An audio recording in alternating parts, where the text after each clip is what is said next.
Hey, everyone. This is your girl, Ivy, with Beyond the Niche podcast, a podcast dedicated to us over 40 people who just want something that's not turned up too much with social trends and all that, and having those conversations of things that locked us into our youth and in our early moments in life and kept us from moving forward and having a more adult process to life.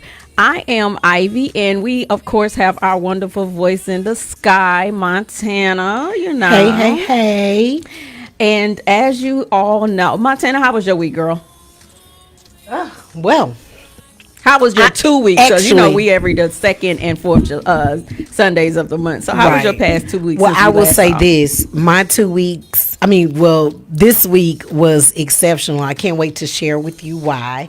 But this week was exceptionally good, I will say. Okay. Yeah, and I normally don't do exceptionally good. You don't. You do take for things a in moderation. description, but this was a good week. What about you? You know what, this last week I got pushed onto some projects as lead, where I work, and wasn't stressful, but I felt like there was some setup and some things that I was working on that started randomly deleting from what I was working on. Girl, right? And so I don't know if anybody did it or it was just that I did a generic copy paste and it made what I did in one document delete from. I don't know, but I really feel like there was some sabotaging going on, you know what I'm saying? Because I'm the only black woman on my team, on this entire team. So low key, that's the first thing we default to, you know what I'm saying? That somebody may be setting us up for failure. So as y'all know, Or it was a scheme that Todd set up. what? That went over your head. Oh, okay. It did, girl. It did. I'm like, what now? Okay, so as y'all know, we start every show with a nod to Family Guy, Peter Parker. What grinds my gears? But it ain't a what grinds my gears. It what irritated the heck out of me, okay? And I have been bombarded with a lot of things that have really ruffled my feathers. Montana, you got anything specifically that ruffled your feathers that kind of took you into thinking, you know what, I gotta talk about this? Yes, Ivy, I do. I may have even shared the video with you. But what has grinded my gears, like I said, I did a whole video on Facebook, is the people, people like you and I who have jobs, 9 to 5s, that is not the bag for 2026 anymore. No. The bag is to get on social media and beg for GoFundMe accounts. You know what? We ain't doing it right then. Is that like the new PPP That loan? is the new, I'm telling you, I watched a girl do a whole 10-part series. Girl, you got the patience? I didn't watch the whole thing. I watched 2 videos to kind of I got the gist of what was going on. And what was going on is she was pandering for people to help her, quote unquote, move, which I think, and I was telling my husband, I think that is all a dang on scam. It is. That because what they'll do is they'll come on and say, hey, I got into it with such and such and they giving me 2 weeks to leave and I don't have any money and I just started this job and I got 2 kids and I don't know what to do. And I'm telling you, Ivy, I clicked the link to look at the GoFundMe. She was asking for $3,500. At that point, she had already got more than half of that. Girl. Already. And so that's the first video. And then the subsequent videos, she goes into the story time of how she got in this situation because, you got to sell your story. So it was marketing. Let me tell you, it is working, girl. I'm seeing that, and you know what else I'm seeing that was grinding my gears along with that? So there are social media activists. We ain't seen these people nowhere do nothing, but all of a sudden, when things are happening, they are the activists, and they are collecting money on behalf of the families. Like your boy Charleston White, who got the boy locked up. Okay. Okay. They collect the money. Why are we sending you funds for this and not directly to the family. Not I reckon, honey. Listen, because Grinding my girls. grinding your gears, right? Because we did this at one point, didn't we, Montana? Yeah. We was true activists out in the streets. We was out there beating on the doors in the community. You know, the after party used to do what do you call it? Different podcasts. Also used to do Well, we pop did ups and sock stuff drives, like that. fan Yes. drives. Did all of that stuff. So, and I used to do at the time, long time ago, used to go to community events and things of that nature, political events and stuff. And so, we did this. Can I say one thing? Uh-huh. So, because you just brought that point up, and I really see, I don't even really be thinking about the things I'm doing, but I saw again, social media activist. Only been to two. She went to Nolan's funeral, and she went to a funeral. Yeah, she went to a funeral, and she went to whatever walk they did this past weekend. I think it was for Camilo, but they did a walk, and she went to that one. She had the nerve to come on Facebook and say, if I were, because she's created a crime page, which is cool, okay? She was like, if I were to go around the world and attend these like civil rights situations that are happening around the world, and I, set up a GoFundMe so that you guys could support it, would you, or would you judge me? And nobody commented, but my thing, and I really wanted to comment so bad, but here's the thing, you just pointed out, even before we were doing things like sock drives, and even I'll give you an example for the fan drive. We partnered with the VNA of Texas, and we did a fan drive for the elderly. Okay.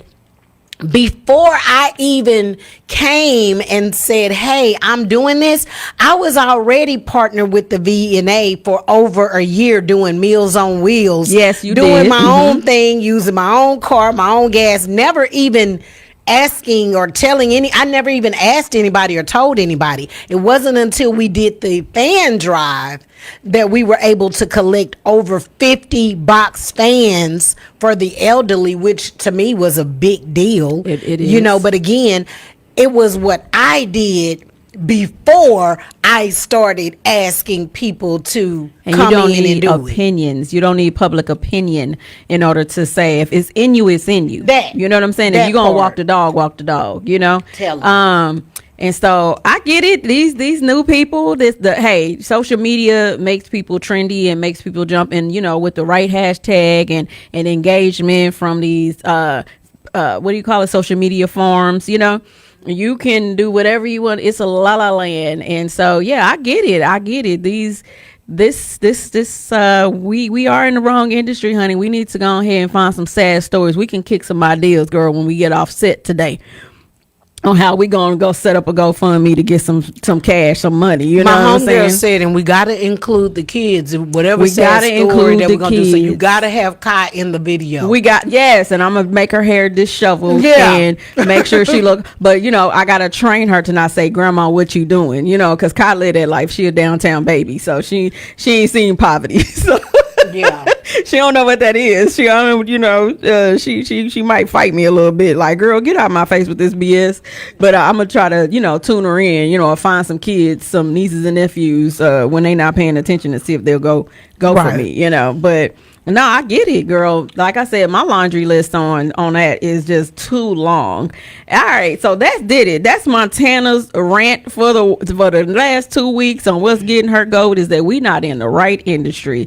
Okay, y'all drop us and let us know what's your rant, what you got to complain about, and we might use it in one of the shows. All right, so our next thing we like to talk about is our social media Facebook based book club called Booked, and it is on Facebook. Look us up. It's not spelled, put a period in between each letter of Booked, and you'll find us on Facebook. Join our club and join the discussion. And so, Montana, what are you reading this week? I'm reading And let me give you the appropriate name, The Alchemy of Souls, the Sun series by Granger.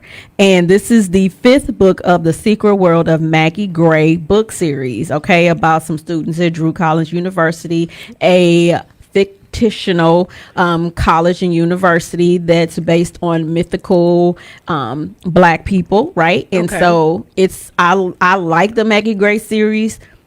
Yeah, you Granger- like her. Yes, Granger did a series called the Moon Run series. First book called Hoodwinked, about older people and kind of like the same premise of mythical people and stuff like that. I like that series. The Moon Run is about college, and for whatever reason, a lot of people have a fascination with young adults in their 20s and stuff. I personally don't care about the 20-year-olds. Trust me, I have one. They ain't all that great. And so I prefer my reading to be a little older, you know, with some more life experiences. But this book so far, Montana, is on Kindle Unlimited. Okay. It has been very good to read. I can't wait till it comes out on Audible. But what are you reading this week? So this week, surprisingly enough, I'm surprised because I'm not gonna lie, and I just want to be honest here. Number one, I'm into audiobooks. Yes. Okay, I know you like Kindles and you'll read and do that, and sometimes when Audible has it where you can read along, I'll do that sometimes with a few chapters as well. But anyway, if the audio don't match, I can't stay. I know You're I'm so a little. right. I know. No, you're so I feel right. like I'm shallow for that. You know, like girl, No. come Oh, you on. talking about the look of the reader? No, I'm saying if the voice doesn't match who I see in my mind as the character. Oh, okay. I okay. can't believe it. Yeah, I you can't. are shallow. you Leave already me got alone. your voices in your head, and if the voice ain't matching, you like, I can't. I can't Yeah. even believe what you're saying to me right now. But anyway, so I'm like that. And then I like Black stories. Yes. I'm sorry. We love a good urban hood fiction. It don't even have to be hood. Because I think I've like said this You've to evolved, you before. girl. that I like to see myself in some of these characters in Yes. some kind of way. And so so this book is totally the opposite of What's what the I name just of it? Give described. us I'm finna the tell- details. Here it is. The book that I'm reading, and y'all gotta go read it because I am all in. It's called The Smart Girl's Guide to Revenge, and it's by Jessica May Harper. Okay. This is an Audible original. Mm-hmm. And it's set, I want to say, in London. They're in London or something. Oh, do you have your accents in your head? In my head. Okay. No, I'm not going to try it. But the book is actually good. It is just to give you you got to go read it because I know you kind of like mysteries. Yes, I'm all over the place with my reading preference. Yes. So and I'm not. So this would probably be like my second, maybe third mystery out of all the audibles that I have listen to. But anyway, the short synopsis is she is seeking her and her husband were both con artists. Ooh. And he basically faked his own death so that they could get insurance money. And he took the insurance money, which was almost $2 million. And she ended up getting caught for insurance fraud and went to Did jail. she go? Oh yeah, no, I'm getting you. So Yeah. it was she was seeking revenge, and she used all the things that he taught her as a con artist to locate him and basically get him back. Okay, so the get back is getting back. The get back is getting back. I was Okay, like, I okay, like this okay. white girl. Yeah, Like, you yeah, know what I'm yeah. saying? I'm in. I was like, Next read. And she learned from what he taught her, and then also from her being in prison, she got with women who were able to Give her a little more. Yeah. Oh yeah. So the get back is getting. Yeah. Okay, that's on my next read. Yes, Okay. ma'am. Yes, ma'am. The Smart and we Girl's got an Guide to Audible Revenge, credit. y'all. We have an Audible credit, so we gotta come to a consensus on what book we want to get, girl. Yeah, it's because time. I wanted to go with because we both read Spousal Privilege. Yes, we did. And I liked it. It was cool. It was cute. And cool. so the next book in that series is, what was it? Just some, I don't know. Just Privilege? That character didn't do it for me in the book. Okay. So if it's his book, then I'm gonna be very It's honest about with him. you. So you read it and let me know, because honestly, I wasn't feeling that, and so You we wasn't got to feeling kind of go just- through the library and see Okay. what's popping and what we want to read. I have a couple of books earmarked for like the credit, but I figured since I'm always like, still in the credits, I figure I'm gonna let my girl have it. You know what I'm saying? I'm gonna let my girl have it. She gonna have to. This credit is for you. And That way y'all, Ivy stay getting the links for the free audibles. yes. So if you need a free book to read, hit her up in the comments so she can send you a link. I will listen. I'm only on TikTok for memes and funny pictures and for what people are reading in the book space. That's literally all. I don't even check current events, but I did check one current event, Montana, and it has Nancy Grace has gotten involved on this current event. Okay. I know. Listen, she came out of retirement, hair teased, you know what I'm saying, red dress. She not She playing. pulled out one of them old wigs. Yes, she did. And this is about Nolan Xavier Wells. So that brings us into today's topic. I told you guys we were doing the obligation series, right? And so we're talking about obligation to community, right? And obligation to community, what does that mean? How indebted are you to be obligated to your community? We look at the case with the young boy here in Texas of the stabbing. Remind me of his name, Montana. I do apologize. He's getting a retrial, trying to get a retrial, Carmelo Anthony. And how a community active, a prominent social media activist who went from being an actual community activist to being a social media clown, and not saying anything wrong about the brother, because he do have a lot of valid, strong points. Like, the man is brilliant, you know what I'm saying, in regards Who are to you talking about? Charleston White.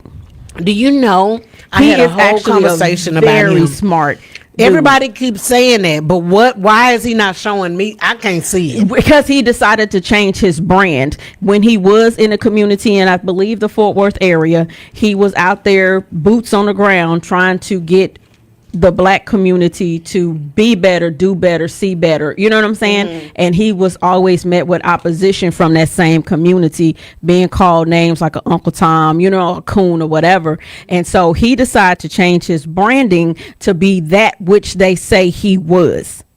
And in doing so, he found that he started making money in that space, being the typical N-word, you know what I'm saying? And this is a safe space, so we can say it, huh, Montana? Yeah. Nigga. He decided to be what America saw as the typical nigga, and that's what's made him money so far. You're saying nigga. Are we saying the nigga? Or nigga with the A, not nigger. You know what I'm saying? And so he was trying to show people that we're not niggas, we're not this thing, this derogatory. We're not niggers. We are black people, wonderfully made. And so he was being, for lack of a better word, bullied. And so he decided, like I said, so Charleston White is an amazingly brilliant man, but he also should have stayed out of the Carmelo Anthony situation, because from my understanding, he encouraged the family to utilize an all white legal team, right? And they basically handled Carmelo Anthony over to the sentence that he got.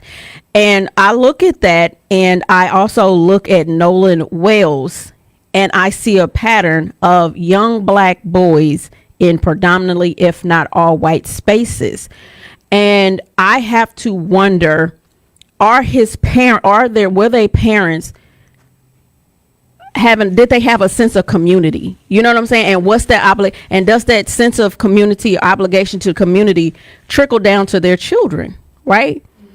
Because I know sometimes when certain black people, not all, when they leave the black spaces that they may have grown up in, they also cut ties to their identity, right? So what does that mean? You don't want to take them around where you grew up. You lose that sense of, a connection, if you will. Even if you grew up bad, you still lose that sense of connection. You don't want to show your kids where you were from. You know, you don't want to show your kids or educate your kids on what, and I do air quotes, the other side look like, and that other side being us. You know, you want to show them only the good. You want them to raise up suburbia life only. And I look at a lot of social media videos where black parents do that trend where they say square up, and their kids have no idea on how to protect themselves, you know, don't know keywords that will make them aware of their surroundings, right? And then you look at Carmelo and you look at Nolan, who were in all white spaces and did not see the signs of danger, right? And that just makes me wonder, how obligated are we to teach our children and pass down situational awareness, if you will, to our children, to make sure our children understand that when they are in non-black spaces, do their senses go up even higher, right? Because sometimes we teach our children to be self-aware of our own people. Like if you see him take off his, lift up his pants, you gotta go. If we teach our kids on how to be safe against ourselves and not safe against other people. Right, I agree. I think that both parents, to a degree, Montana, may have failed. I don't know what was said in their homes, right, before their tragic incidents. I don't know what was said, but I wonder, how well did their parents teach them to be aware of other people, the other side, or did they teach them to find solace and refuge in being around, like, oh, they're safe, right? Mm-hmm. And only teach them to be aware, keenly aware that our people are the problem. Mm. Does that make sense? Absolutely. I had saw where Pastor Jamal Bryant said, having your kid having white friends or going to a predominantly white school is not a flex. It's not a flex. And I grew up being one of three families in a predominantly white neighborhood. But you better believe Debbie Ann, my mama, rest in peace to my mama. I miss her dearly. But Debbie Ann made sure, and she was light skinned. Montana can tell you. Debbie Ann would told us, I wish you would. Mm-hmm. She didn't even want white. She allowed my brother to have a white friend that came over, and he got so mad at my brother one day, he called my brother a nigga. Mm. My brother dusted his behind off. You hear me? He dog walked him, and then his grandfather whooped his behind too, right? And so, in that sense, my mom didn't let white kids come over no more, because she was like, oh, it don't change. That's who they are. And she expressly, and they were in middle school, but my mom was like very expressive to say, that's who they are, regardless of how good you are to them, that's who they are. Is that the case for everyone? Absolutely. I'm not saying that. I can neither confirm nor deny. Everybody has their own individual experience. But I look at the mom who went to the sleepover, the black mother who went to the sleepover. Mm-hmm. She didn't come home, and there's so many instances of black kids. And I went to a predominantly white institution, and I went to a predominantly black institution. I graduated from Southern University, and I can honestly tell you, I felt safer at the HBCUs that I went to than I ever felt at the white school. Right. I am at a predominantly white school now working on my doctorate degree. And I can honestly tell you that even though I am not physically in classroom Montana, I still don't feel safe because it's combative. They see our pictures, right?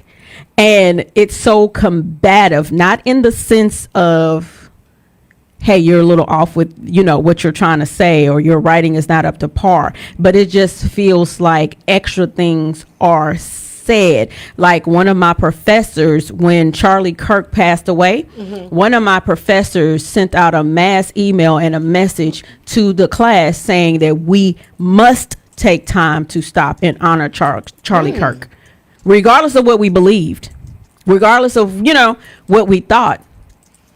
And I was like, how dare you, how dare you be so bold and brazen to try to mandatorily make us reflect on someone if we disagree or we don't. Ivy, Sticker Mule did the same thing during this this last election with Trump. Oh, wow. They were basically saying, hey, we are in support of, this party. And they had did a sale. They really did a thing. And I emailed them so quick, and baby, I have not bought a thing from Sticker Mule, and I liked the products that I was getting for them for my business, but I felt like that was the wrong move. Move, and that's what I mean. And the more I have started to research the university, the more I have started to realize, like, you know what, this may not be a good fit for me. This university may, even though they're the only university that I found that has the program that I want to graduate out of, right? I'm just really feeling like, I don't know about this, because I want to closely align my values at the base level, right? It doesn't necessarily have to be my beliefs, because we're not always going to believe the same thing. A certain population will, but not everybody. So I'm okay with beliefs in a sense, because I have an agenda to finish this program, but at the minimum, my values, right? And so that's when I look at the community sense, and that's where this topic comes from again. It's the value system. Did you value white people over your own blacks, your own community, right? And then I look at the dynamics of the family household. From my understanding, the mom is mixed race, part Asian, part black, and the dad is black. Who are we talking about? Nolan. Oh, okay, I didn't know that. Okay. Yes, and so I've always... She's part Asian? Because she looks black. Yeah, I know plenty of mixed Asian people that, may take a darker skin tone. Oh, okay. Yeah, and so from my understanding, and I could be wrong because there's so much social media out here, and, after a while, when it gets to social media, stories get twisted. There's no real journalism anymore. Right. And so from my understanding, she is, part Asian, part black, and we know, depending on which parent is, we know sometimes Asian has a proximity to white, and they raise their children with the proximity to whiteness, right? And the conversations that I'm interested in, because I haven't seen anything where either parents from either side, Nolan or Camelo, has come out to say that they taught their children to be keenly aware of being the only black and white spaces. But they're not going to say that. I would actually defend... I'm not gonna lie. If I told my sons don't do something, then and they did it, you gonna get up there in front of those cameras and news people and say, "I told him not to." What? I would make it aware that I made sure that my son was aware, so he knew to always be aware of his surroundings. There's a way to say it without saying it. You know what I'm saying? That my son must have been put in a compromising situation to where he wasn't able to effectively monitor his surroundings. You know what I'm saying? I would have said something to that degree to let people know, not over here. Without flat out saying, I told that N word not to take his behind out there. Like they said that. Yes, I don't have a problem. Like, I am big on accountability, personal accountability at that. I believe that if you put yourself in a situation after you've been warned to not be in that situation, like if there's a hole in the wall, and I say, Montana, don't stick your hand in that wall. And you was like, girl, ain't nothing gonna happen. Look, you can't see nothing in there. And you flash your phone in there. I'll be like, girl, don't stick your hand in that wall. And you was like, girl, I'm just gonna see what's in there. It might be some money in there. And you stick your hand in that wall and you come back with a nub. You will not get sympathy from me. And when we go to the hospital, and I'ma say, I advised. So you one of them, I told you so. I am very much. But even if I tell you 5 years down the line, after I see your nub done healed over and you done went to physical therapy and you got your little fake hand on, I'm very much remember that time you seen that hole in that wall, girl, and I told you not to do it? Oh, wow. You ain't gonna let me forget it. Gotcha. Oh, no. I might get you 1 or 2 times to let you know. You know what I'm saying? But I'm gonna let you know. Hey, listen, I bet. So what did we learn today? Don't stick our hand in random holes in the wall. Don't let Ivy see us doing. After she listen, mandatorily after she told you not to do it, and so I believe this is just my thought process and just how things are kind of unfolding, right? And I'm glad that so many people eyes are on this case to try to look, and I love that the people in Mississippi, the bad players in this, are scrambling, right? I love that they're scrambling, because in scrambling you're going to make mistakes, and I hope that he gets justice. I hope that everyone involved, including the law enforcement, the medical examiner, the coroner, everybody involved that touched this from the time that he got pulled out that water to before he got put out that water, you know what I'm saying, put in the water, out of the water, the parents, I hope everybody involved, I hope this is the biggest litigation in American history where families, parents, judges, lawyers, police officers, everybody that touched this, that stringy head medical examiner lady, I hope everybody go to jail. I really do. That is my hope for this. But at the same time, I really do believe that the parents failed to continue the connection with the community. And let's say that both of them were suburban kids. They grew up in the suburbs. Let's say both parents grew up and they didn't have a community, but they've had experiences. You know what I'm saying? They've had experiences, because I don't see in life, known or unknown, where there has been a black or brown person in America that has never experienced some form of racism. Would you agree with that, Montana? Some form, whether it's known or unknown, identified or not. Does that make sense? Yeah. Because there's always going to be a dirty look, a sideways comment, a lack of quality service, right? Right, but again, I don't believe that it is fair to blame the parents, to say that, oh, well, they didn't teach their son this, because we don't know that. We don't know. We don't know that. We don't know. I mean, I'm really feeling like it's more about how the kids that he was with was raised, and and the things that they have done in the wake of his death, than anything. Like, I'm looking at those parents, not at Nolan's parents. I feel like the do I want to say blame, or do I want to say the responsibility is across all boards, right? Because while they can teach their kids to avoid responsibility, Nolan parents has to teach should have. And I don't know. We don't know how the white kids were raised either, but we don't know. But I think it's also the responsibility of the parents to teach their kids about other people's households, other people's parenting, possible parenting style. Sometimes we get in a bubble and we think that our way is a universal way, that we teach our kids to love everyone, so everyone else is going to learn on that same surface, right? And that's not it. We do not prepare our kids sometimes, especially when we're in suburbia. I grew up in suburbia. Especially in suburbia, we do not teach our kids that there are devils next to us. I'll tell you what happened. While my mom was teaching us that white people can be evil and dirty, and you know what I'm saying, and when I say dirty, not in the the butt washing sense, but just dirty as how they treat people. While my mom was teaching my brother and I that, we had a family that lived diagonal across the street from us, the Goldmans, the Goldsmiths, the Goldbergs, the Gold something, anyways, two brothers. They were taught that white people were the best thing smoking and that black people were the problem. And they did not want to interact with us because we were black. This is a black family.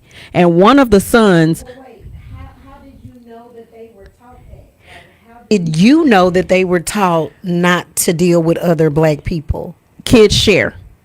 Oh, yes.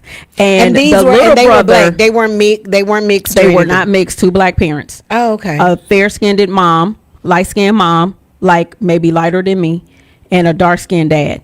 Oh, okay. He was a upper echelon kind of professional, right? And she was, I believe, an upper echelon professional or a housewife. I can't remember, but anyways, let's just say two nice career people. You know what I'm saying? And so the little brother is the one who told on the parents. And I recall my mom going over there and kind of going off on the mom, you know what I'm saying? And her threat was just keep playing with these white folks and watch what they do.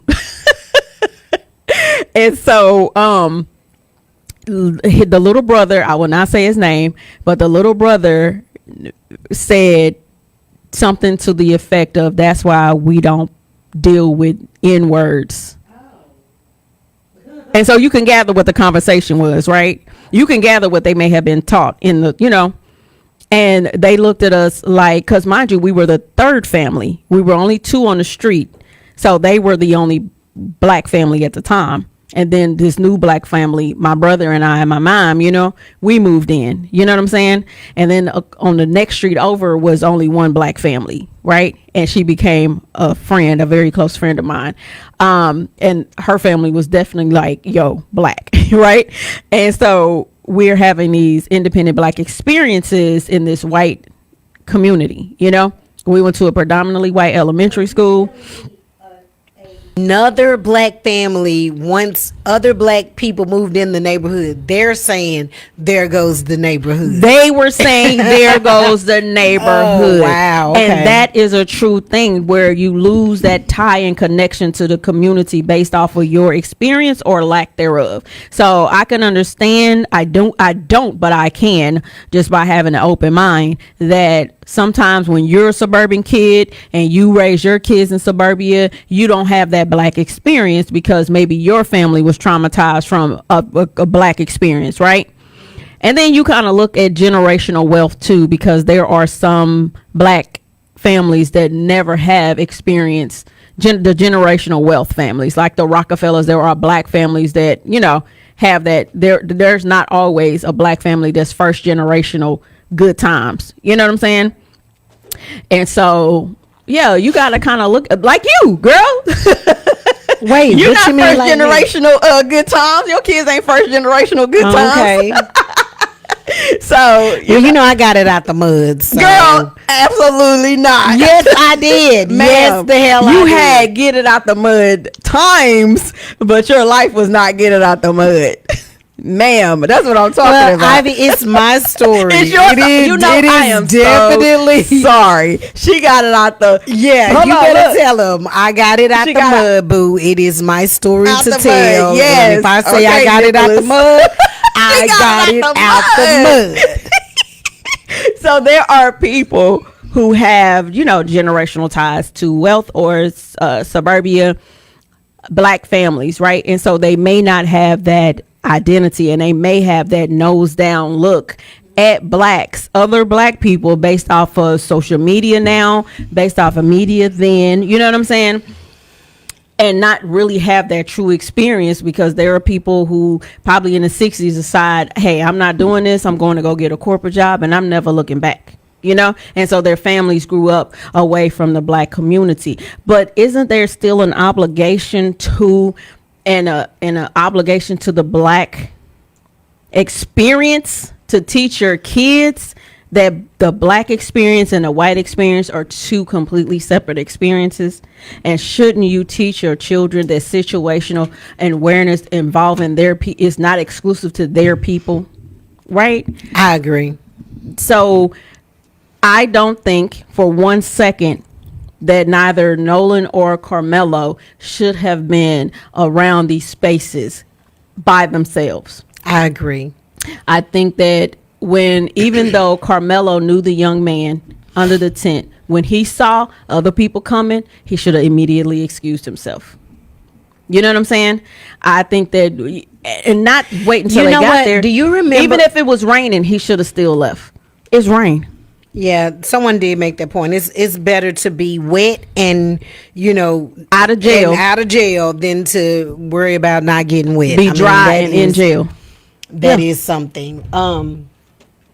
But I don't know if you remember this or not. when we started the after party years, when we first moved downtown. Yeah. And man, I had that situation with the leasing person in the building that I was leasing for the studio. Yes. And there were people, I even remember I contacted a lawyer here in Dallas, and I, explained the situation. I said, hey, I know that they are racially profiling me. This was the people that was next to you, right? Yes. And I literally was advised by 2 lawyers, as well as, a couple of my friends that, well, Montana, if they don't want you there, just leave. And I just couldn't. So that's why I kind of get it with the, because Why it's like, do I have to leave? Why do I have to be it's uncomfortable? Like, why I have to leave? Yeah. I worked hard to get here. Yes. This is what I wanted. I had always had a dream to, have a business in a building, Yes. in a nice downtown building. Yes. And so I remember why that I have vividly. to go because they're racist. Right. It was just unfair.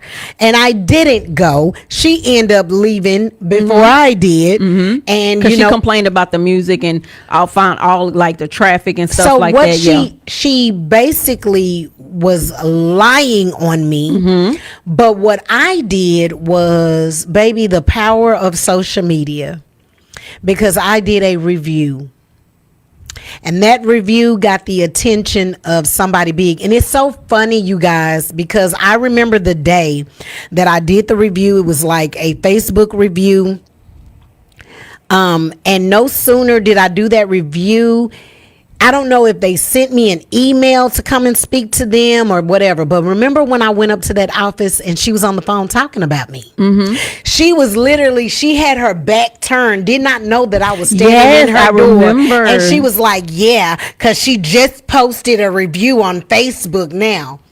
And I remember saying, I sure did. And she turned around like she saw a ghost. Yeah, she got reassigned to another She building. did get reassigned, but Yes. before she did, then she started giving me free stuff. Oh, we found this in another tenant who had, something similar. They left this around, and I thought maybe you could use it. Oh, really? Now you want to be friends? Now you want to kiki and shoo with me. Right. Yeah, I remember that experience, and I get what you're saying. And a lot of minorities, especially Black people, have that same thought process. Why I gotta humble myself? Why I gotta cower down? I worked hard to have this house in these suburbs. This is my dream house. This is what I worked for. I should have a right to live everywhere. I this, I that. Yeah. But I would rather be comfortable and safe than to beat my chest to prove a point. Because in 2026, Black people are still experiencing moments where they are having a first. 2026, I don't want to bust open no doors that will cause that door to swing back and bust me in my eye. You know what I'm saying? Yeah. I don't want to bust open no door if I know on the other side of that door causes me heartache, causes me ulcers, causes me late night loss of sleep, right? And so I get it. We want to be the first. We want to be the history maker. I have been a history maker in different spaces and different arenas and areas of my life. I have.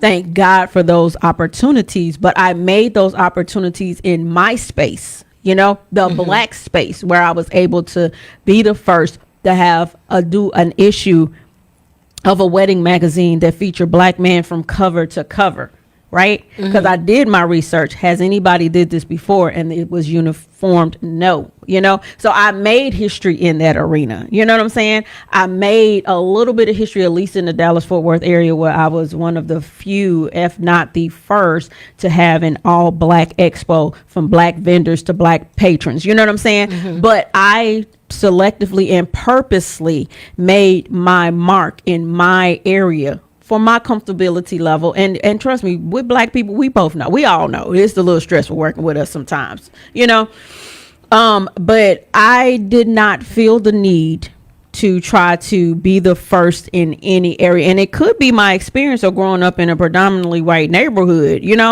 and knowing that no matter how good we were, they wanted me to be their babysitter, or even ask my mom, can I be their housekeeper? Baby, this is in the 90s. And a teenage me, can I come and clean their house? You know how many people my mama done cussed out for trying? Man, Wow. You know how many people my mama cussed out? And can my brother do their yard work? Now, all these little white kids running around, but you asking me and my brother to be your lawn keeper and your housekeeper. Come on now. And so I'm pretty sure that those things have occurred. Those little racist, nod to racism things occurred, and we laugh because we teach our kids, oh, it's nothing, because we don't teach our kids the pride of being what we are. And if we do, we put so many stipulations on it, right? You gotta be better than, and those things may be true, right? In certain areas. But at some point, we got to stop making our kids compete with ourselves, within our own community, right? And what do I mean by that? Make them compete with the notion that we have to be better than Tayshawn so we can get a position, so we can be in white spaces. How about we partner and work with Tayshawn and try to build something? You know what I'm saying? Oh, you can't trust black folks because all they do is steal your ideas and act like it's theirs. Oh, you can't work with black women because they don't know how to act when they become managers and stuff, versus each one teach one like they do within their community. And so we tell our kids to have your defenses down around white people and other nations or whatever, other groups of people. And we have our defenses up with our people, right? Because it just don't make no sense. Now you have one child who's fighting for his freedom and one child who lost his life. And if we look across the board on all the recent children, like the young boy who went, and I don't know his name, the young boy who went swimming with his white friend and mysteriously he died. And the same pattern, all his information come up missing in his cell phone, right? That was just brought to light recently, and I do apologize. I don't know the young man's name, but we keep allowing our children to be in these white spaces thinking their safety in whiteness, and they end up hurt, jailed, or dead. You know what I'm saying? And so our obligation to our community has to stop waning when we get into these white spaces. That's when we need to teach that we are still black. And we are black operating in white spaces, which means we have to be hyper vigilant. We think that having mixed race children, so-called mixed race children, or being, like, did you see the video of the young lady who she's now saying it's a skit, go on a hinge date with the white dude and he tells her, this is where I was going to kill you? Yes, girl. And she posted on social media and there's mixed emotions. Some people's like, oh no, you should never do that. That's scary. And then the other black people are saying, girl, have the day you deserve. You like it. You love it. And then she got on social media defending him, saying, oh, we were just playing. Then she said it was a skit, right? And so black people were continually say, hey, have the life you deserve. Just like they're saying for Nolan. Oh, okay. Have you earned that, little buddy. Because if you were not aware, blaming his parents, saying you didn't teach your baby not to be around all white people, right? And so these people are now, like, I guess you can call it black fatigue. There's a tiredness within the community of black people who refuse to see the realness that some white people are just evil. Some white people just really do want you dead. And so I think that it's the